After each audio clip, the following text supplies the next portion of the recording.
সনাতন সাশ্রয়ী নৌযান তালগাছের কোন্দা বা তালগাছের ডোঙা। বর্ষা মৌসুম এলেই কোন্দা তৈরিতে ব্যস্ত সময় পার করেন কারিগররা। বংশ পরম্পরায় পেশাটি ধরে রেখেছেন অনেকেই।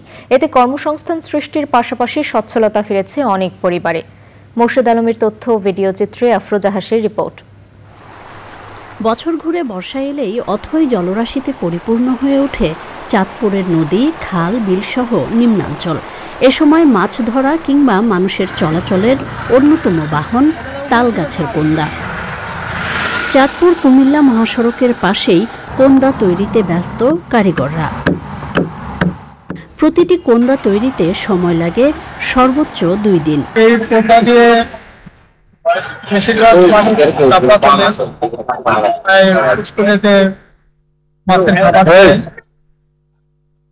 পারাপার করে 7,000 বেচা যায়, 6,000, 7,500, আবার 4,000, 8,000।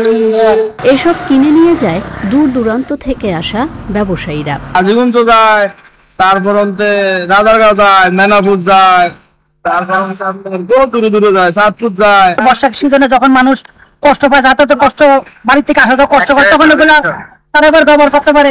বিপদের সময় কাজে লাগে, বিপদের সময় এরা দ্বারা উপকৃত হয়। তবে প্রযুক্তির উন্নয়নে কমেছে সহজ এই জলযানের ব্যবহার। আবহমান বাংলার ইতিহাস ঐতিহ্যের সাথে জড়িত হস্তশিল্পটি ধরে রাখতে পৃষ্ঠপোষকতার দাবি কারিগরদের। আফরোজা হাসি, প্রকৃতি ও জীবন ডেস্ক, চ্যানেল আই।